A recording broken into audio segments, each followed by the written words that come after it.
Muhammad Arifin menggagas inovasi pembelajaran berbasis proyek. Ya, gagasan inilah yang menjadi cikal bakal Arifin membuat rumah kreatif dan pintar yang kini telah bermitra dengan beberapa lembaga dan instansi yang meningkatkan omsetnya hingga 300%.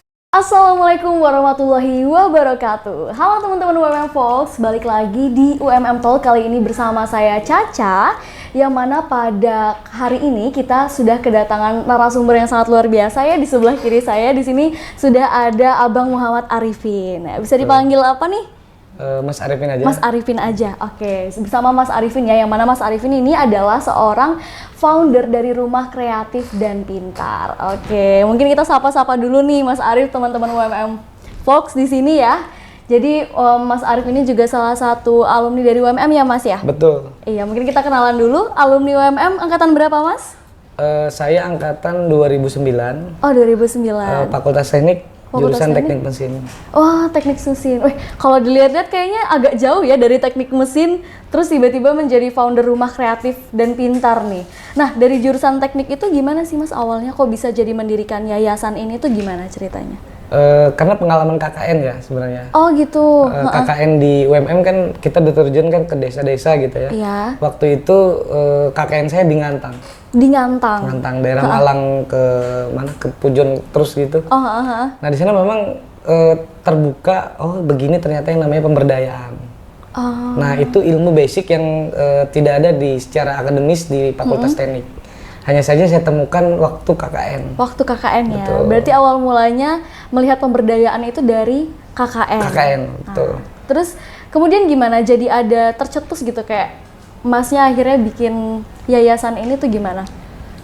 Saya dulu kan sempat ngajar 5 tahun. Jadi kaprodi di salah satu SMK. Oke. Kemudian memang melihat potensi anak-anak sekolah di sana kan mayoritas ekonomi menengah ke bawah. Nah jadi akhirnya saya setelah resign itu membangun Rumah Kreatif dan Pintar. Okay. Memang tujuan utamanya Rumah Kreatif dan Pintar itu adalah memfasilitasi untuk sekolah non formal. Sekolah non formal. Cuman outputnya mereka menjadi entrepreneur. Entrepreneur, oke. Jadi di sana tuh kita bekali mereka sesuai dengan bidang-bidang yang diminati. Oh gitu. Jadi itulah Rumah Kreatif dan Pintar yang kita bangun sejak tahun 2015. Nah kalau Rumah Kreatif ini sendiri tempatnya lokasinya di mana ya Mas? Kita berlokasi pusatnya di Banjarmasin. Pusatnya di Banjarmasin. Oh di Kalimantan. Kalimantan Selatan. Kalimantan Selatan. Nah, sekarang sudah ada 6 cabang di beberapa titik lokasi. Dan di situ sudah punya beberapa kelompok-kelompok masyarakat yang mengembangkan. Oh gitu, berarti saat ini di Banjarmasin ya? Ada di Kabupaten Tanah Laut juga ada. Oh gitu, kalau di Malang sendiri udah ada Mas? Prepare OTW. Oh prepare OTW, wah bisa ditunggu ya teman-teman ya. Oke, nah terus tadi saya penasaran banget. Kan tadi awalnya karena melihat pemberdayaan gitu, terus Masnya juga akhirnya kepikiran gitu buat membangun rumah yayasan ini. Nah, waktu membangun rumah yayasan ini tuh Mas dibantu sama siapa sih? Atau mungkin ada dukungan dari mana gitu yang bikin Mas bisa lancar gitu sampai sekarang? Jadi kita punya tim ya, dulu anak jalanan, kemudian anak-anak yang dari panti asuhan. Panti asuhan itu kan sampai SMA aja tuh. Nah, mereka setelah SMA itu harus berkarya di luar. Nah, tim kita tuh memang orang-orang yang punya latar belakang seperti itu. Kita membangun bersama-sama kegiatan itu dan akhirnya seiring waktu mulai bidang-bidang dan bidang-bidang itu berkembang sampai sekarang. Gitu. Nah, untuk motivasi dari membuat Rumah Pintar ini apa sih Mas? Apakah ada peran dari UMM sendiri gitu kan sebagai kampusnya, alumninya Mas gitu kan? Atau mungkin dari segi dosen, dari teman-temannya Mas gitu, atau organisasi yang bisa menggerakkan hati Mas Arifin sehingga membuat Rumah Pintar ini? Dulu sebelum lulus dari UMM itu memang saya kan dulu diploma 3 ya di Politeknik Banjarmasin. Oh iya. S1-nya di UMM. Di UMM. Beda memang pemberdayaan yang dibekali ke kita tuh kalau saya agak membatin ya. Agak membatin itu artinya ternyata keilmuan kita tuh tidak semua bisa ditempuh oleh orang-orang di luar sana. Artinya orang yang berkesempatan sekolah, apalagi bisa kuliah sampai ke Malang terutama gitu, tidak semua yang punya kesempatan. Nah kita yang sudah punya kesempatan itu apa yang sudah kita dapat di sini itu tidak akan berguna kalau hanya diperkaya untuk diri. Iya, benar. Nah itu yang saya sangat tertanam di dalam benak saya itu di situ, karena bekal itu yang dititipkan oleh para pembimbing-pembimbing yang ada di UMM. Nah jadi sehingga kalau kamu ingin ilmu itu semakin terasa, ilmu itu semakin berkembang, bagilah manfaat itu seluas-luasnya. Itu yang menjadi motivasi terbesar kenapa Rumah Kreatif dan Pintar itu berdiri hingga sekarang. Ah gitu, keren, luar biasa sekali ya motivasinya, sangat mulia teman-teman. Nah, kalau untuk kegiatan di Rumah Kreatif Pintar itu sendiri tuh ngapain aja, Mas? Kita juga kan di sana itu ada kaum marginal ya, dalam tanda kutip. Di sana kita punya kelompok disabilitas. Oh iya. Kebanyakan disabilitas di tempat kita itu tunarungu bicara atau teman tuli. Oke. Jadi mereka tidak bisa mendengar, tidak bisa berbicara. Sehingga saya sebagai orang alumni teknik mesin yang bukan basic orang sosial harus beradaptasi dan belajar kembali bagaimana bahasa isyarat, bagaimana mempelajari karakteristik teman-teman difabel ini. Kemudian ada juga kelompok anak berhadapan dengan hukum dan juga mantan ex narapidana. Itu kita juga punya kelompoknya. Nah, saya juga di sana terlibat mengajar di lembaga pemasyarakatan. Kemudian kita juga di balai pemasyarakatan, karena anak ini kan kalau bersandungan dengan hukum harus ada undang-undang perlindungan anak. Sehingga dia tidak supaya tidak sampai dia terpenjara di dalam sana. Makanya diganti ketika dia berkasus pidana, diganti latihan kerja. Latihan kerjanya itu di Rumah Kreatif. Oh, Seperti jadi di itu. Rumah Kreatif ini lebih ke latihan kerja ya, Mas? Betul. Kalau untuk bidikan utamanya itu jadinya anak-anak yang Bermasalah secara ekonomi maupun keluarga gitu. oh gitu, termasuk teman-teman. Iya, difabel. Oke, nah saya tuh ada sempat nonton-nonton nih ya video-videonya Mas di banyak banget seliweran di internet gitu Mas. Nah, yang saya lihat itu ada cerita tentang ya perjalanan, namanya perjalanan kita pasti nggak mulus ya Mas. Betul. Ya. Apalagi kita mau membangun sesuatu yang mulia pasti nggak akan semulus itu. Betul. Dan saya dengar cerita katanya Mas itu sempat diusir-usir tuh. Nah itu gimana ceritanya? Jadi lokasi utama kegiatan kami itu di rumah peninggalan orang tua. Orang tua saya. Oh, Jadi setelah meninggal, di situ baru saya terpikir untuk bagaimana fokus konsen mendirikan Rumah Kreatif dan Pintar. Selain tadi amanah titipan motivasi dari dosen-dosen, orang tua saya juga yang berkeinginan punya sekolahan sebenarnya. Oke. Sehingga combine antara motivasi dari rekan-rekan dosen, motivasi orang tua itu yang saya wujudkan setelah mereka meninggal. Nah, karena prinsip saya itu kalau sekarang kan secara ekonomi alhamdulillah sudah mulai stabil ya. Nah, karena bapak saya kan seorang pemulung, jadi tukang beca. Nah, saya dulu kuliah di UMM itu kan juga sambil jual gorengan. Oh gitu. Iya, jadi saya titip di kantin 3,5, kantin koperasi dekat kolam. Jadi saya subuh tuh pasti bikin gorengan, taruh di situ. Modalnya itu dari minta koran di fakultas, di jurusan. Saya jual di depan Al-Fahrudin, ada tempat penimbangan barang bekas. Saya timbang di situ, modalnya buat ke situ. Buat bikin gorengan Nah, itu. sekarang motivasi itu yang sudah tertanam di saya itu akhirnya tidak mudah menyerah. Nah, jadi di Rumah Kreatif dan Pintar kenapa jadi diusir dan kita tetap bertahan sampai sekarang? Karena di sana itu kan dalam gang. Iya. Nah, yang kita bina itu kan orang-orang dalam tanda kutip yang mempunyai latar belakang beragam. Iya benar. Kadang ada kunjungan dari berbagai, rombongan banyak tuh. Nah, jadi di sana merasa terganggu adanya kunjungan, adanya itu karena mereka kurang lingkungan welcome. sekitar ya. Betul, karena itu juga dalam gang kecil. Nah, jadi kurang mumpuni lah tempat itu, sehingga memang waktu itu kita dipanggil RT, ini mengundang keramaian gitu, dan ini tidak layak untuk di lokasi ini. Gitu. Akhirnya saya dipanggil oleh lurah juga, saya disuruh pergi dari rumah saya sendiri. Waduh. Waktu itu, dan akhirnya, segitu ya? Jadi ya saya bingung masalah saya di mana gitu kan. Akhirnya sudah Bismillah, karena tadi pengalaman yang sudah saya tempuh selama karakter di UMM gitu kan. Itu udah melekat, jadi saya tidak mudah menyerah. Jadi akhirnya kita pinjam bangunan lama bekas puskesmas. Kita sempat stay di situ 1,5 tahun. 1,5 tahun. Akhirnya kita kontrak rumah sendiri, jadi 7 kali pindah-pindah. 7 kali? Iya, bukan karena bermasalah, tapi karena memang biaya operasionalnya lebih gede. Jadi ini lebih gede. Nah, terus di satu tempatnya itu tempatnya parkirnya kurang pas gitu kan, dan seterusnya. Akhirnya sampai sekarang sudah mulai di tengah kota, Banjarmasin.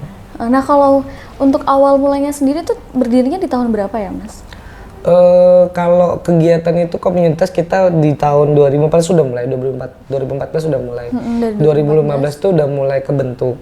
Oke. Nah itu jadi ya kegiatannya masih tidak begitu jelas ya, mau ke arahnya kemana itu masih belum jelas gitu. Cuman sudah ada kegiatan. Tapi 2015 sudah mulai tertata tuh. Nah di 2016 baru legal berbentuk yayasan. Oh di 2016. Oh gitu. Nah kejadian diusir itu 2000 berapa? 2015. 2015 ya. Oh berarti Karena kita belum pegang badan hukum, belum pegang iya, izin belum ada. legal gitu kan. Itu dipertanyakan. Oh gitu. Biasa lah birokrasi ya. Iya. Makanya bisa dilengsarkan gitu, diusir sendiri dari rumahnya. Waduh. Tapi nggak apa-apa. Alhamdulillah sekarang udah stay ya Mas, udah. Stay. Oh Masnya sendiri berarti asal Kalimantan ya? Iya, Banjarmasin. Oh gitu. Oh sama. Saya juga dari Kalimantan. Saya Kalimantan Utara. Barangkali nanti saya bisa main ke rumah. Boleh. Iya kan, ke rumah kreatif dan pintar. Kalau anak-anak di sana tuh, mereka kan sekolahnya non formal. Mereka belajar bekerja ya. Iya betul. Nah itu apa? Maksudnya mereka apa yang mereka hasilkan dari situ? Jadi ada anak yang berhadapan dengan hukum contohnya, itu ketika mereka tertangkap di usia misalnya usia 16 tahun, nah itu kan ada yang masih sekolah posisinya. Mereka harus berkorban tuh, sekolahnya terhambat pastinya karena dia harus menjalani pidana itu. Nah itu ada dua pilihan, misalnya ketika selama pidana itu ternyata dia harus putus sekolah, nah kita yang menyekolahkan kembali anak ini secara formal. Kemudian dibarengi dengan skill, jadi double. Nah sekarang juga ada anak-anak yang kita kejar sekolah paket. Kejar sekolah paket. Jadi utama kewajiban kita adalah memang pendidikan. Kedua memang skill. Jadi tapi kita tidak nih uang nih buat sekolah, tidak. Kita bukakan jalan ini pancing buat kamu cari ikan. Oh gitu. Ikannya tuh ada di situ yuk, caranya seperti ini gitu. Nah itu kita yang bekalinya seperti itu. Oh Jadi, untuk kegiatannya ada apa aja Mas? Kita kan punya bengkel servis motor, kemudian ada pengelasan, kemudian ada bidang kerajinan, yang paling best seller kerajinan nih. Kerajinan. Ya? Kemudian ada juga kuliner. Oh ada kuliner juga ada. Oh itu yang ngajarin dari mana Mas? Kita ada volunteer, ada juga memang saya yang menerjuni kayak bengkel kan memang basic keilmuan saya di sana, jadi itu saya yang handle. Nah terus kalau kerajinan saya harus belajar kembali. Jadi setiap tahun biasanya kita muter tuh, tahun lalu kita ke Batu belajar bagaimana proses pewarna alam, karena kita menggunakan semua hampir 80% bahan-bahan yang digunakan warna alami semua. Jadi dari dedaunan, dari getah-getah kayu gitu, itu yang kita pakai buat mewarna produk khas tradisional Kalimantan Selatan. Gitu. Wah, luar biasa banget ya. Nah terus kalau untuk mau jadi volunteer tadi katanya bisa kan ya? Itu bisa dari mana aja kah atau ada kualifikasi tertentu untuk jadi volunteernya? Volunteernya sesuai dengan kebutuhan yang ada di kita ya. Misalnya kayak asesmen, kita kan punya Veksos, pekerja sosial, ada juga tim psikolog. Kan di sana ada psikologi yang paguyuban itu. Nah biasanya mereka menawarkan diri, kami bisa bantu apa nih. Nah jadi teman-teman psikolog kadang kalau secara asesmen dari Peksos perlu adanya tes minat bakat, teman-teman psikolog terjun gitu. Jadi sesuai kebutuhan. Nah kalau secara skill biasanya kita gandeng kayak misalnya kemarin ada kita harus merancang sebuah alat, kita gandeng beberapa akademisi. Gitu. Jadi kita karena saya alumni juga Politeknik Banjarmasin, pengennya sebenarnya yang dari Malang bisa kita terbangkan ke sana. Cuman kemarin baru pertama Pak Sudarman yang pernah kita ajak ke Kalimantan. Jadi ke depan mudah-mudahan nanti kita punya program kemitraan dengan UMM. Jadi teman-teman akademisi siapa tahu punya program pengabdian masyarakat atau program penelitian kan bisa diaplikasikan di daerah kita. Benar, bisa ditransfer ke sana ya buat ini ngeliat-liat. Kalau misalkan dari kita nih mungkin teman-teman UMM Fox ada yang mau main-main ke sana boleh nggak Mas? Boleh lah. Di sana juga bisa membuka kelas belajar. Oh gitu. Jadi bukan hanya melihat produknya, teman-teman bisa melihat prosesnya. Oh, mau magang di sana atau mau sekedar ingin tahu proses dari awal sampai akhir juga boleh. Mau implementasikan nanti di daerahnya hasilnya bawa pulang juga boleh. Kita di sana tidak ada pungutan bayaran kecuali beli produk ya wajib beli. Oh gitu. Maksudnya kalau beli itu maksudnya wajib bayar gitu. Jadi kalau misalkan belajar itu tidak ada pungutan bayaran, semuanya gratis untuk masyarakat. Berarti kalau teman-teman mau main-main ke rumah pintar dan kreatif gitu, terus mau belajar juga ya, mau belajar ngelihat produksinya, mungkin teman-teman boleh banget dan tidak dipungut biaya. Cuma teman-teman mungkin bisa menghargainya dengan cara membeli ya Mas ya. Beli. Karena ada galerinya juga di sana kan. Oh gitu, ada galeri untuk Galeri kita di Banjarmasin tuh ada di beberapa lokasi. Pertama di pusatnya di Banjar Indah Permai, di kota Banjarmasinnya, kemudian ada di Bandara Syamsuddinur di keberangkatan, kemudian ada di Hotel Kordia Banjarmasin di lobinya, terus di Jakarta ada di Sarinah Tamrin Jakarta Pusat. Nah, tahun depan kita lagi prepare, insya Allah akan opening di Kuala Lumpur. Wow, luar biasa ya di Kuala Lumpur. Udah go internasional aja nih Mas. Pelan-pelan. Pelan-pelan insya Allah. Wah luar biasa. Nah, kalau untuk hasil pemasaran produknya itu gimana Mas? Kan bisa dibeli online kah gitu? Mungkin siapa tahu teman-teman ada yang mau beli secara online gitu, atau gimana pemasaran produknya? Kalau marketplace kita punya Shopee. Shopee. Shopee. Cuman gini, kelemahan kita kalau kita bermain di marketplace itu kan udah diadopsi. Iya benar. Itu satu. Yang kedua, kita menjaga itu sebenarnya. Originalitasnya. Yang kedua, teman-teman difabel itu yang ngedesain motif dan sebagainya itu idealisnya kuat. Jadi contoh, misalnya Mbak Caca misalnya udah beli nih motif yang bunga begini. Nah tiba-tiba ada teman saya nih perempuan juga tertarik pengen beli motif yang sama dengan Mbak Caca. Dia nggak akan mau karena satu nggak bisa lukis satu nanti ketemu malu gitu. Jadi Mbak punya problem, saya juga pakai baju yang sama misalnya, ketemu kita nanti akan malu. Bahasanya apa? Produknya unlimited nggak sih? Wah keren banget ya, limited edition. Nah gitu. Jadi unlimited sih. Kalau di marketplace artinya nanti kita terlalu ngumbar karya-karya idealis itu tadi, karya-karya yang limitednya tadi kan juga. Jadi sekarang kita boleh belinya lewat Instagram. Nanti kita akan kirimkan, nanti ada bonus pengiriman dan sebagainya. Jadi kita sistemnya masih offline sih sebenarnya, manual. Jadi tapi bisa dilihat di katalog Instagramnya, kemudian ada juga di melalui akun WhatsApp, di sana kan ada katalognya juga gitu. Oh, di akun WhatsApp-nya ya. Berarti kalau misalkan di Instagramnya sendiri namanya apa Mas? Instagramnya boleh dilihat Rumah Kreatif dan Pintar, ada angka 74 di belakangnya, tidak ada spasi. Rumah Kreatif dan Pintar 74. Rumah Kreatif dan Pintar 74. Teman-teman mungkin kalau mau beli produknya teman-teman yang di sana boleh banget dilihat, di situ ada katalognya ya Mas. Ya? Atau mungkin bisa juga lihat-lihat di WhatsApp-nya ada 0812 5386 3668. Nah, itu bisa langsung dihubungin aja ya mungkin. Nah, untuk di sana tuh bekerja samanya udah sama siapa aja Mas? Kita sekarang untuk pengembangan di desa-desa dan seterusnya itu kita bekerja sama dengan beberapa perusahaan pertambangan. Jadi kita tambang khususnya tambang batu bara gitu kan. Kita ada 4 perusahaan yang sekarang bermitra dengan kita.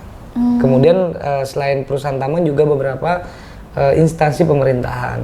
Kita juga dengan beberapa dinas bekerja sama, biasanya dari pengadaan untuk ala kerajinan gitu-gitu, atau kita diundang sebagai narasumber, pengajar gitu untuk melahirkan UMKM baru dari kalangan masyarakat gitu. Udah banyak kerjasama ya sama pihak-pihak luar. Kalau dulu mungkin masih kurang backingan gitu bahasanya, masih kurang ada pegangan. Sekarang udah, alhamdulillahnya udah banyak yang bisa bantu lah gitu ya Mas ya. Nah, dengan keadaan yang sekarang sudah lumayan stabil, masih ada nggak Mas ketemu kayak mungkin yang bikin masih berat gitu, kayak kendalanya, mungkin kendala terbesar saat ini yang masih ada nggak yang dihadapin? Bicara dengan industri kreatif gitu ya, kan banyak kompetitor pastinya. Apalagi bicara terkait barang kerajinan kan, ada berapa ribu pelaku usaha yang sejenis atau yang sama. Akan tetapi kita akan concern dengan value yang kita miliki. Nah kadang customer yang beli di kita, yang loyal customer itu membeli itu karena bangga mereka. Oh aku beli plus bisa ngebantu. Nah itu yang kurang dipahami oleh teman-teman pelaku usaha di luar sana. Bedanya socialpreneur dengan entrepreneur. Karena kan socialpreneur itu baliknya dia punya keilmuan, punya usaha yang diaplikasikan untuk usahanya, feedbacknya untuk kebermanfaatan. Iya. Tapi kalau entrepreneur, kebermanfaatan itu adalah untuk pribadinya, kan gitu. Nah, ketika ada loyal customer yang membeli, mereka kan lihat value-nya itu. Sehingga makanya pelanggan kita tuh ada di seluruh Indonesia, bahkan ada di beberapa negara juga pelanggan tetap kita. Dan itu beli karena apa? Karena lihat value-nya tadi. Iya. Nah, ini mungkin yang belum dimiliki oleh teman-teman pelaku usaha, karena mereka hanya fokus dengan brand, fokus dengan produknya gitu kan. Padahal di luar sana kompetitor itu bisa jumlahnya bisa sangat banyak. Tapi kalau kita concern dengan ini kebermanfaatan yang dirasakan oleh masyarakat yang kita dampingi bersama, itu akan menjadi value yang sangat menarik bagi orang. Dan itu akhirnya memang terwujud, tapi kita juga bertanggung jawab dengan outputnya. Outputnya memang ini kebermanfaatannya seperti apa. Contohnya tadi anak yang tidak sekolah, udah bisa sekolah. Kemudian anak yang disabel terlantar tadi, kita bantu mereka backup sesuai fashionnya. Ada juga nih saat ini hari ini mulai sekolah barbershop.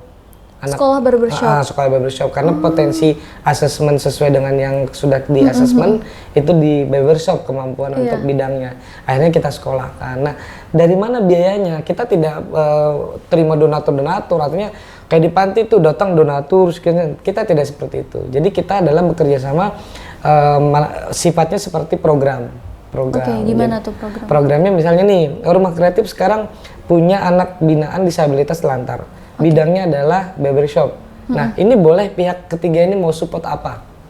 Contoh, biayanya berapa di situ? Nah, itu boleh support. Atau misalnya nih, dia naik ojek dari workshop ke lokasi tempat sekolahnya, nah itu dikasih biaya ojeknya, itu boleh seperti itu. Berarti tidak secara langsung kayak ngasih donasi secara terima gitu. Oh gitu, berarti hanya mensupport gitu ya, bentuk kerjasamanya support, mungkin dalam transportasi atau mungkin program. Gitu. Nah, untuk omset penjualannya itu kan yang saya tahu lumayan banyak ya Mas, hasilnya lumayan gitu. Nah, untuk hasil dari omset penjualannya itu sendiri jadinya kemana? Maksudnya kan kalau tadi Masnya bilang itu adalah untuk sosial gitu kan, untuk kebersamaan juga gitu. Nah, itu tuh untuk hanya untuk pegawainya saja kah? Maksudnya untuk anak-anak ini tadi, ataukah untuk pembangunan yayasan juga, atau bagaimana Mas? Jadi karena utama kita adalah unit usaha ekonomi produktif, jadi andalan utama operasional itu adalah di hasil penjualan. Sehingga hasil penjualan itu memang ada persentase. Sekian persen untuk SDM, artinya kan mereka bekerja harus dapat haknya dong. Iya, benar. Yang kedua, paskes, fasilitas kesehatan. Contoh, ada ternyata yang sakit harus berobat dan sebagainya, bahkan ada yang operasi. Nah, ini kita punya tersendiri. Nah, kemudian pendidikan dari situ juga. Jadi kita alokasikan untuk pendidikan, untuk kesehatan. Jadi dari yang penjualan tadi prosentasenya kita bagi sesuai dengan kebutuhan di sana. Terakhir operasional di yayasan termasuk misalnya biaya listrik, air, kemudian ketika ada expo kita harus bawa motor, tosa dan sebagainya ke sana, itu kan perlu bahan bakar dan sebagainya. Nah, di sini ada operasional yayasan. Jadi masuknya semua sudah sesuai dengan prosentasenya masing-masing sesuai kebutuhan. Sehingga kita mau orang support mau enggak kita bisa tetap survive, tetap jalan. Tapi kalau ada orang support ya alhamdulillah kita bisa, artinya bisa lebih ringan kan. Tapi kalau misalkan nggak ada pun ya kita tetap jalan aja gitu, sesuai niatan kita awal seperti itu ya tetap kita jalan. Berarti anak-anak yang di Rumah Pintar Kreatif ini ibaratnya terfasilitasi ya dalam segi apapun, saya lihat mulai dari sesuai kebutuhan sih pasti. Sesuai kebutuhan, kesehatannya difasilitasi, kemudian pendidikannya juga ya. Ih, luar biasa banget. Nah, mungkin untuk target dari Rumah Kreatif dan Pintar yang terdekat nih apa Mas? Selain mungkin mau launching di Malang nih, ada apa lagi tuh? Yang pasti kita prepare buat produk-produk baru yang akan kita launching di Kuala Lumpur pastinya. Jadi di Malaysia itu kan tahun depan nih, awal ini kan kita masih prepare produk-produk mana yang harus kita unggulkan di Malaysia. Karena ini perdana sekali kita punya outlet di luar dari Indonesia. Nah, itu pasti kita persiapan. Yang kedua, ini kita lagi pembenahan untuk SDM. Jadi SDM kita itu sekarang sudah punya beberapa yang punya sertifikasi nasional. Jadi yang tadinya basicnya penjahit, itu sekarang sudah kita sekolahkan juga, kita kerjasama dengan Kementerian Perindustrian. Itu dia biasanya disekolahkan di Sidoarjo. Oh. Ada di Tanggulangin namanya.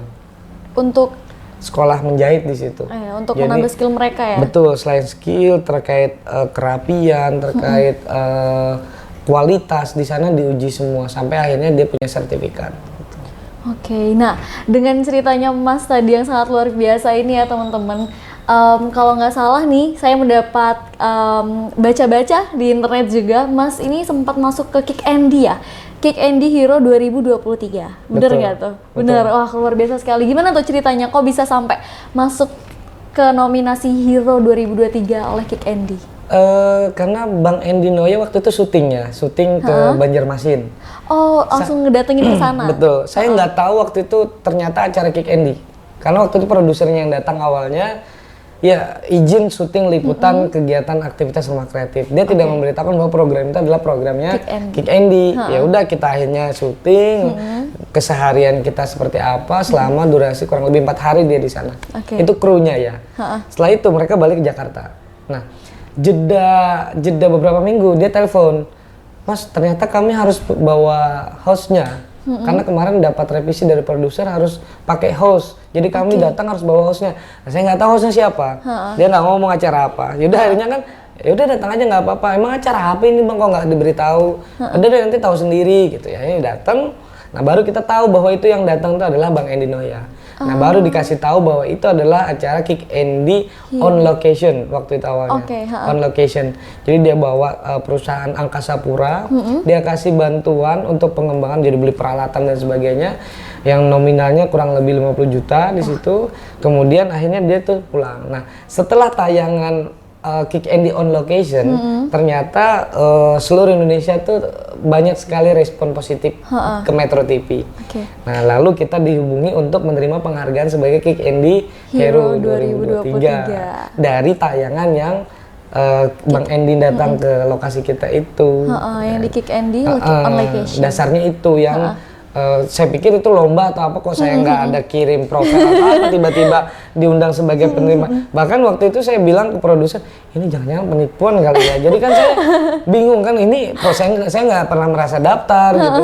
Oh ternyata dari tayangan itu dia cerita, baru kita diundang ke Jakarta untuk menerima penghargaan Kick Andy Hero. Oh gitu. Nah dari penghargaan itu dapat apa aja Mas? Tentunya relasi ya, karena di situ kan yang datang semua menteri itu. Semua menteri waktu itu datang di situ. Kemudian semua perusahaan besar-besar sponsornya tuh. Dan kita juga dapat uang pembinaan di situ.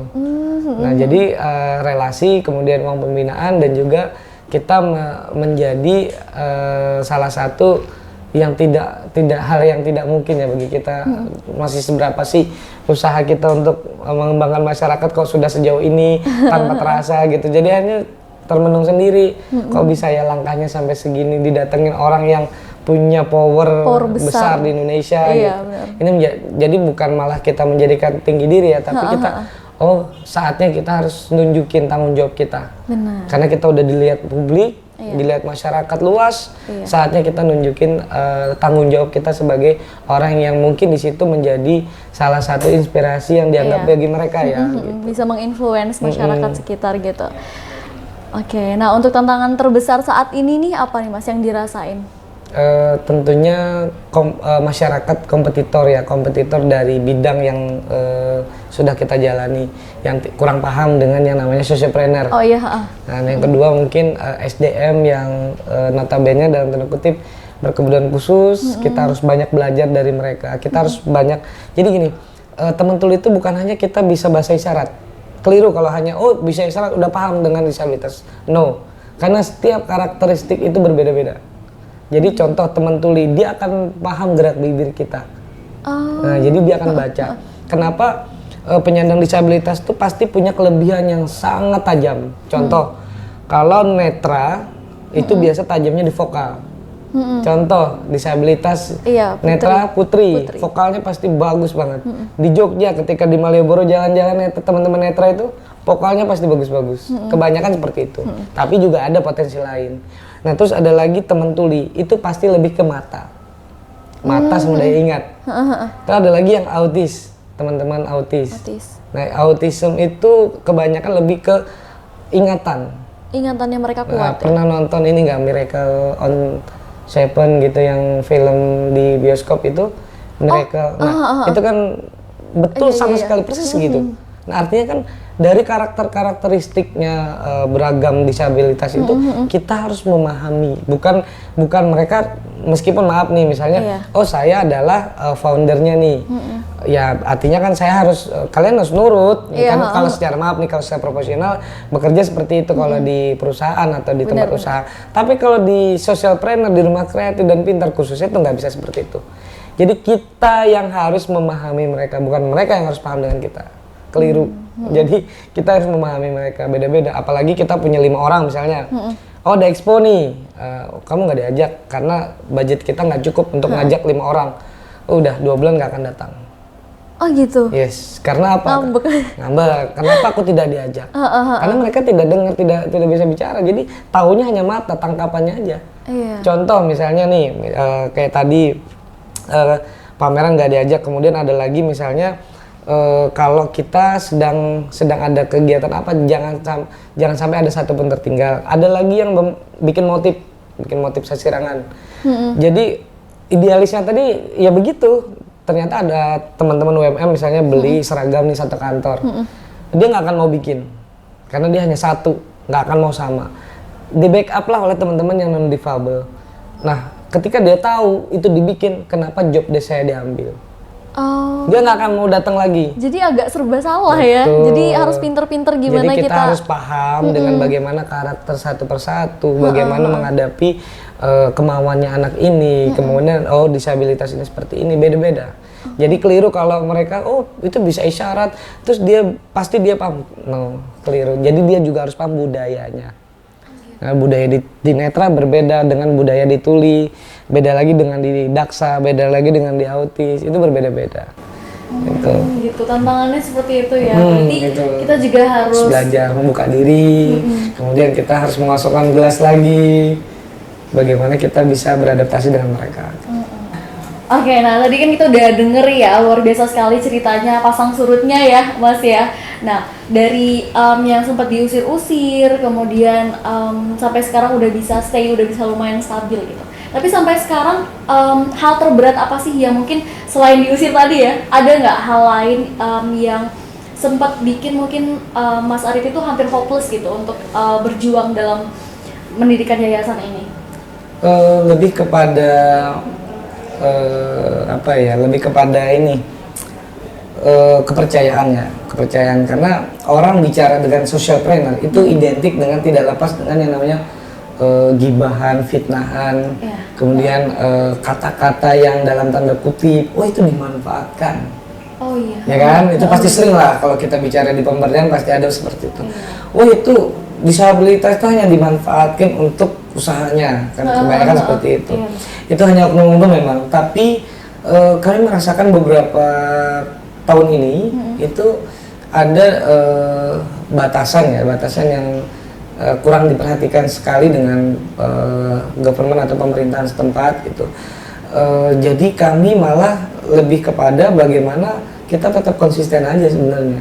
Ini memang berat, jadi kita malah di sini terbatas, bahkan kita punya anak nih penyalurannya harus pelatihan ini diikutkan. Oh kita tidak bisa ikut karena hal dan lain-lain. Kita ada batasan hal yang dibatasi oleh beberapa oknum-oknum tadi. Apalagi yang kompetitor tadi bicaranya sudah. Karena orang beli di kita tuh karena dia seneng, bangga gitu. Aku beli dapat produk, aku bisa bantu kan gitu. Nah kalau dibeli di lain kan ya udah beli. Iya, konsumsi aja. Nggak ada cuman ya kebutuhan aku aja gitu kan. Selain tapi juga kita tetap kualitasnya tetap kita jaga, bukan hanya karena dia support untuk teman-teman kita, tetap prioritasnya adalah di kualitas. Tapi yang menjadikan terberat itu ketika orang itu sudah dalam tanda kutip dengki jatuhnya, dengki kan mulai tadi iri kan jatuhnya ke dengki. Nah dengki itu yang ya maklum lah masih di Kalimantan masih ada pola-pola yang main magis gitu kan. Jadi ada air nanti disiram di depan toko biar orang tidak lihat toko kita. Gitu. Itu pernah sering terjadi. Jadi tapi kan kita main bicara sekarang dikenal lewat Instagram, lewat medsos bagaimana menyiram coba. Iya, itulah benar, kelebihan benar, kita benar. sekarang era digital. Iya, Jadi benar. era digital udah menyerang. Toko kita Iya. opening terus, open terus kan. Orang akan oh di mana alamatnya di situ. Jadi komunikasinya sekarang lebih digital. Sehingga Iya. sekarang yang tadinya berat sekarang udah ada di kita sangat terbantu. Nah, yang kedengkin tadi yang perlu kita edukasi lagi bahwa kalau mau rekrut ya monggo silakan SDM ini. Nah, pernah ada yang mau bawa silakan. Oh iya. Pernah. Terus di Satu, ya kenapa apa kalau kamu cocok, kemudian apa namanya bicara terkait haknya dia kamu udah berikan sesuai kesepakatan monggo. Gitu. Ternyata nggak ada sebulan, antar lagi. Ya ampun. Ayo, apa keluhannya coba? Aku pusing, disuruh ini, yang dikerjakan ini gini, nggak ngerti. Di kita padahal udah 7 tahun ya kerja. Iya. Kayak digaji kan gaji 2 kali lipat gitu, ceritanya nih. Tapi ternyata coba, ayo dibalikin lagi. Karena apa? Karena dia tidak paham bagaimana mengelola SDM ini. Kita nyaman-nyaman aja karena dia sering memberitakan hal yang negatif keluar sana. Monggo, berikan dia layaknya bagaimana menurut versi Anda. Kalau kami semampunya seperti ini. Kalau menurut Anda lebih layak seperti apa? Monggo. Dan Nggak nyatanya apa-apa. nggak Nyatanya bisa. nggak semua bisa karena harus butuh kesabaran yang ekstra memang. Kalau nggak hanya sabar setipis tisu nggak akan mampu untuk bisa menghandling teman-teman seperti itu. Iya, bener banget. Harus pakai hati ya. Iya. Apalagi kita kan mau bicaranya ini sosial gitu. Iya, nggak bisa.